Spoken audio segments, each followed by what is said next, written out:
সালামু আলাইকুম। ঈদ মোবারক। দেশে বিদেশে যে যেখান থেকে আজকের এই ভিডিওটি দেখছেন সবাইকে পবিত্র ঈদ উল ফিতরের শুভেচ্ছা। তো ঈদের খুশিকে আরো কয়েক গুণ বাড়িয়ে দেওয়ার জন্য আপনাদের সামনে একটা ছবি দেখাচ্ছি। ছবিটা ভালো করে দেখেন। এই জিনিসটা হচ্ছে ওয়ান কাইন্ড অফ মাকড়সার মতন, মানে মা মাকড়সা। বিশেষ করে যারা মাকড়সা যখন বাচ্চা ছাড়ে, তো এর আগে মাকড়সার যে পেটের থলিটা থাকবে দেখবেন এত বড় হয়ে থাকে। থলিটা ফাটা মাত্রই এটার ভেতর থেকে অসংখ্য মাকড়সা ছানা বের হয়। আর এই ছানাগুলা প্রত্যেকে এক একটা আলাদা জীবন্ত মাকড়সা, তাই না? তো এরকম একটা কি বলা হয়েছে বোমা আছে। এই বোমাটাকে বলা হয় ক্লাস্টার বোমা। আন্তর্জাতিকভাবে এই বোমাটা ব্যবহার করা নিষিদ্ধ আন্তর্জাতিক আইনে। এখন আন্তর্জাতিক আইনে যে নিষিদ্ধ, এটা কি কেউ ব্যবহার করে? দেখেন, মার্কিন যুক্তরাষ্ট্র এটা ব্যবহার করে। তারা ইরাক যুদ্ধে, আফগানিস্তান যুদ্ধে আপনার এগুলার ব্যবহার করেছে, যতগুলা মাঝখানে ঘটনা ঘটলো। এর বাহিরে এই বোমাটা ব্যবহার করার সাহস করে শুধুমাত্র রাশিয়া। ইউক্রেনে যখন রাশিয়া এই ক্লাস্টার বোমা ব্যবহার করলো, তখন এটা নিয়ে সারা পৃথিবী জুড়ে একটা হই হুল্লোড় তৈরি হলো যে এই ক্লাস্টার বোমা নিষিদ্ধ করা হয়েছে। যুদ্ধের জন্য এটাকে নিষিদ্ধ, পারমাণবিক বোমার মতন। এখন কেন নিষিদ্ধ সেটা নিয়ে বলবো। তবে ইরান একমাত্র আরব রাষ্ট্র যারা এই ক্লাস্টার বোমা তৈরি করছে, এমনকি এই ক্লাস্টার বোমার ব্যবহার করছে। আর এতে প্রায় 2 শতাধিক মানুষ আহত এবং ওই পার চলে গেছে। এমনকি ভবিষ্যতে আরো শত শত মানুষ এই বোমাটার কারণে ক্ষতিগ্রস্ত হবে।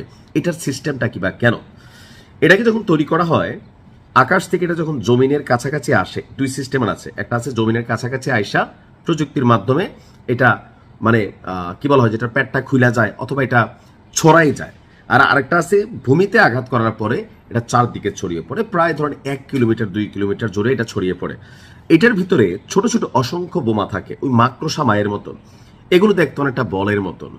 তো এই বলগুলা, এই বোমাগুলাকে বল ভাইবা বাচ্চা কাচ্চারা নিয়ে খেলাধুলা করে, অথবা বয়স্ক মানুষ। যেই আপনি এটা একটা লুব্বা মারবেন, এটা কিন্তু ব্লাস্ট করবে।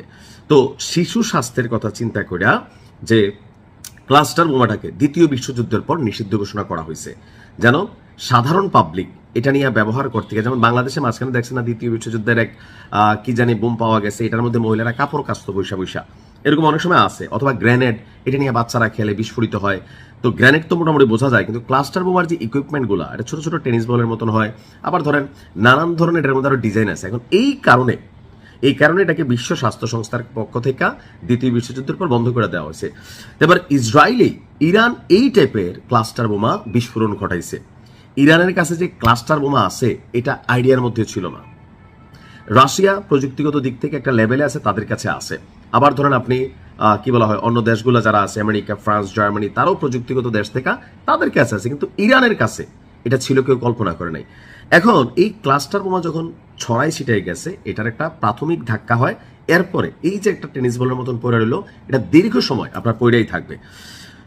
এই ঘটনায় নগদে আহত হয়েছে 15 জন।